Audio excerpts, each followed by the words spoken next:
Bienvenido mi querido estudiante a nuestra clase virtual. El día de hoy aprenderemos un nuevo tema en ciencias naturales que es la clasificación de la materia. Veremos cómo se clasifica la materia, en qué sustancia y para qué nos sirve en nuestra vida diaria. Dejará a su profesor Johnny Rodríguez y comencemos con la explicación. Clasificación de la materia. La materia, según su composición química, se clasifican en sustancias puras y mezcla, ¿no? Podemos ver acá el mapa conceptual. Ya las sustancias puras pueden ser compuestos, sustancias simples. Ya los compuestos son procedimientos químicos que originan formados por varios elementos y se clasifican en metales y no metales. Y las sustancias simples están formadas por un solo elemento y se representan por los símbolos. En cambio, las mezclas pueden ser heterogéneas y homogéneas como las disoluciones. Acá tenemos otro esquema conceptual donde dice que la materia se clasifica en sustancia pura y mezcla. Las sustancias puras pueden ser los elementos y los compuestos y las mezclas pueden ser homogéneas o heterogéneas. Del mismo modo tenemos otro autor y lo principal podemos decir que es esta de acá, que dice que los cambios físicos sean la sustancia pura, los cambios químicos pueden ser un elemento y un compuesto. Por ejemplo, tenemos al oxígeno, oro, hierro, que es un elemento, y un compuesto puede ser la sal, el bicarbonato de sodio, el azúcar. Las mezclas pueden ser homogéneas y heterogéneas. Una homogénea puede ser un refresco, un gasolina, aire. Las heterogéneas, el polvo, la arena, la vinagreta, etcétera. Veamos ahora la sustancia pura. Una sustancia pura es un tipo de materia que tiene una composición fija o definida. Por ejemplo, el elemento oro está formado por el 100% solo por átomos de oro. El agua pura es un compuesto que contiene 11% de hidrógeno y 89% de oxígeno en masa. Sus componentes no se pueden separar mediante procesos físicos. ¿Ya? Y son aquellas cuya naturaleza o composición no varían, sea cual sea su estado, se dividen en dos grandes grupos que son los elementos y los compuestos. Ya tenemos el oro que es 100% oro y el agua que es un componente. Entre los elementos son sustancias puras formadas por una sola clase de átomos. Ejemplo, el cobre, oro, plata, etcétera, ¿no? Acá tenemos el cobre, el oro y la plata. Un elemento no se puede descomponer mediante procesos físicos y químicos. Hasta el momento se han identificado 115 elementos. Los símbolos es la letra o letras que se usan para representar a un elemento, ¿no? Ejemplo acá el hidrógeno representado por la H, nitrógeno N, fósforo la P, cobre Q, calcio Ca, ¿no? Y esto se encuentra en la tabla de los metales y no metales que tenemos en química. La lista de los elementos hasta ahora conocidos están en la tabla periódica de los elementos. Y esta es la tabla. Acá podemos ver los diferentes tipos de elementos que hay en la tabla periódica de los elementos. Parte del espacio que ocupa un elemento en la tabla periódica. Veamos las partes que tienen. Son diferentes versiones, pero son similares todas. Fíjense, el número atómico, punto de ebullición, punto de fusión, la densidad, el peso atómico, la valencia, su símbolo, la estructura atómica y el nombre. En este caso, boro. Acá tenemos lo mismo, que es el hidrógeno, el número atómico, punto de ebullición, de fusión, la densidad, su equivalencia, su peso atómico, su estructura atómica y el nombre y el símbolo. Acá tenemos al calcio también de la misma manera explicando cada uno de los componentes que tienen en la tabla periódica de elementos. Clasificación de los elementos químicos, ¿no? Se clasifica en metales, no metales, metaloides y gases nobles. Fíjense, tenemos acá los metales, que es todo lo amarillo, los no metales, esta parte celeste, los metaloides o anfóteros, que trabajan como metales y no metales, esta parte de aquí, y los gases nobles, que es la parte verde. Vamos a ver cada uno de ellos. Los metales, cuando se combinan con otros elementos, tienen tendencia a perder electrones y convertirse en cationes. En su capa de valencia poseen hasta 3 electrones. Tienen brillo, la mayoría son plateados, excepto el oro que es amarillo y el cobre que es rojo. Son sólidos a temperatura ambiente, salvo el mercurio que es líquido. Son dúctiles y pueden formar hilos y maleables, pueden formar láminas. Son buenos conductores del calor y la electricidad. Tienen puntos de fusión y ebullición alto. Acá podemos ver cuáles son los metales. Te muestro todo lo amarillo. ¿Ya? Los no metales, cuando se combinan con otros elementos, tienen tendencia a ganar electrones y convertirse en aniones. En su capa de valencia poseen entre 4 y 7 electrones. No tienen brillo, poseen varios colores. El bromo es rojo, azufre amarillo, yodo violeta. Se encuentran en los tres estados de agregación: sólido carbono, líquido bromo y gaseoso nitrógeno. Los sólidos son duros pero quebradizos. No son dúctiles ni maleables. No son buenos conductores del calor y la electricidad y tienen puntos de fusión y ebullición relativamente bajos. Podemos ver acá la parte de los no metales, esta parte de aquí. Los metaloides, ya, o los anfóteros, como el boro, silicio, germanio, arsenio, antimonio, telurio y polonio, se ubica en la tabla como una diagonal entre metales y los no metales. Tienen propiedades en común como los dos grupos. Tienen brillo metálico, son sólidos a temperatura ambiente, tienen propiedades mecánicas intermedias, la dureza, la ductilidad y la maleabilidad. Son semiconductores del calor y la electricidad. Tienen puntos de fusión y ebullición más altos que los no metales, pero más bajos que los metales. Presentan reactividad variada. ¿Cuáles son los metaloides o anfóteros? Que hemos dicho, esta parte acá, que actúan como metales y no metales.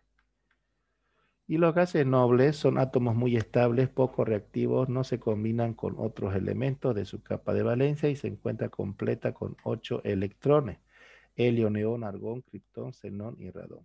Todos se encuentran en estado gaseoso y tienen colores característicos y se los utiliza para rellenar tubos luminosos. Son toda la parte verde que está aquí. ¿Ya? Vamos a los compuestos. Es una sustancia pura formada por dos o más elementos combinados unas con otras en proporciones fijas. Tenemos ejemplo del cloruro de sodio, ya que a través de agua podemos hacer esta combinación, un compuesto de cloruro de sodio. Los elementos de un compuesto solo pueden separarse mediante procesos químicos, ¿no? Entonces, todos estos compuestos solo se pueden separar mediante procesos químicos, ¿no? Las fórmulas químicas. Para representar los compuestos se utilizan fórmulas químicas. La fórmula química es la representación por medio de símbolos desde los elementos que conforman un compuesto. Ejemplo, la fórmula del agua es H2O, que significa que el agua se compone de dos partes de hidrógeno y una parte de oxígeno. H2O. Veamos algunos ejemplos de la determinación de fórmulas químicas, ¿no? Acá tenemos los compuestos, la fórmula no molecular, fórmula mínima, etcétera. Ahí podemos observar estos ejemplos. Seguimos con la constitución de la materia. Tenemos al átomo, que es la partícula más pequeña que conserva las propiedades de un elemento. Átomo, la unidad más pequeña posible de elemento y por ende no se puede ver a simple vista. La molécula resulta cuando dos o más átomos se unen por enlaces químicos. Es la partícula más pequeña que conserva las propiedades de un compuesto. Está como el ADN. Y para la química, una partícula es el fragmento más pequeño de la materia que mantiene las propiedades químicas de un cuerpo. En este sentido, los átomos y las moléculas serían las partículas. Vamos a la estructura del átomo. La estructura del átomo, ¿qué nos dice? Que tiene en el núcleo a los protones y a los neutrones, ¿no? Parte central del átomo que contiene partículas positivas y neutras, ¿no? Los protones y neutrones, eso es el núcleo. Tenemos también a la corteza, ya que es la parte exterior que contiene las partículas negativas. Como ustedes pueden decir, un negativo son los electrones. Vamos ahora con, dice que Rutherford dibujó el átomo como un planeta, ¿ya? El núcleo sobre el que orbitan los satélites y los electrones serían los satélites. Vamos a ver qué hay en el núcleo. Muy pequeño, pero con toda la carga positiva y casi toda la masa formado por protones y neutrones, lo que dije anteriormente. Y la corteza llegaría a ser los satélites, que son los electrones que tienen carga negativa. Los protones se encuentran en el núcleo, tienen carga eléctrica positiva, poseen una masa semejante a la del átomo de hidrógeno.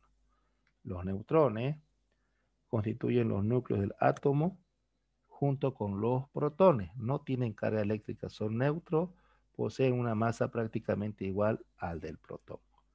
Y los electrones poseen una masa de 1840 veces menor que el del átomo más pequeño, el del hidrógeno. Tienen carga eléctrica negativa y se están moviendo constantemente alrededor del núcleo siguiendo una órbita. Vamos con las mezclas. Es la unión física de dos o más sustancias puras, tienen composición variable y se puede separar mediante procesos físicos, tamizado, centrifugado, filtración, decantación, etc. Ejemplo de mezcla, tenemos agua y aceite, agua y cloruro de sodio. Acá tenemos otro ejemplo de pintura, el agua con el aceite, que no se mezclan. Y vamos con la clasificación de las mezclas. Se pueden clasificar en homogéneas y heterogéneas. La homogénea es uniforme en toda su extensión, es decir, se observa una sola fase. Ejemplo de mezclas homogéneas, tenemos al aire que contiene los gases oxígeno y nitrógeno. Tenemos al bronce, que es la mezcla del cobre y el estaño.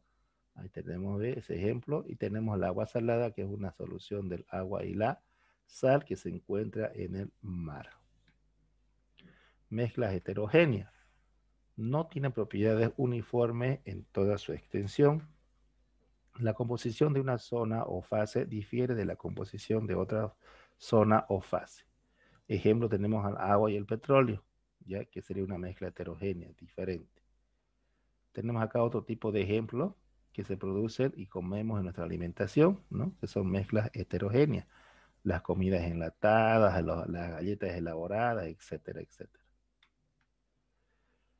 Vamos con la identificación de elementos compuestos o mezcla, ¿no? Podemos identificarlo gracias a esta tablita. Por ejemplo, el refresco es una mezcla. ¿Por qué? Porque tiene agua, tiene sabor y tiene gas. El oro también es un elemento. Hemos visto que es un elemento que tiene 100% puro su metal precioso, que es el oro, ¿no? No hay una mezcla con otro, es un elemento puro. El vidrio también es una mezcla, ¿no? Lo que ustedes ven de la ventana, en las oficinas, hay vidrios blindes en los autos, entonces es una mezcla para formar el vidrio. Tenemos la agua de mar, que es otra mezcla, pero esta vez viene con la mezcla con sal, ¿no? La agua marina es salada, no se puede tomar porque nos produce más sed y también puede producirnos daños de nuestra salud. Tenemos el aire, que es otra mezcla, como hemos dicho, tiene nitrógeno y tiene oxígeno, ¿no? Que son unos gases raros y otros. Tenemos el filamento de cobre, que es un elemento puro también, al igual que el oro, puro cobre. Tenemos el agua destilada, que es un compuesto, ¿no? Que se crea entre dos elementos. Tenemos la pasta dental, que es una mezcla, ¿no? Generalmente tienen flúor, calcio, etcétera. Incluso algunos le ponen hasta sabores para que especialmente los estudiantes niños tengan la habilidad de poder sentir una satisfacción al cepillarse los dientes y una motivación personal de hacerlo cada día. Tenemos el ácido clorhídrico, que es un compuesto. La sangre que circula por nuestro cuerpo también es un compuesto de varios elementos que tenemos. Y el bronce, que es una mezcla de cobre, ¿no? Entre el estaño y la aleación. Acá podemos ver y identificar los elementos, los compuestos o mezcla que hay en nuestra vida diaria, en la naturaleza, en nuestro alrededor. ¿Ya? Muy bien, muchas gracias por su atención, mis queridos estudiantes. Espero que hayan comprendido el tema, ¿no? Que hemos hablado de la materia, la descomposición, las clases que tiene, cómo se dividen en sustancia pura, etcétera. Nos vemos en la siguiente clase. Bendiciones para cada uno de ustedes y hasta luego.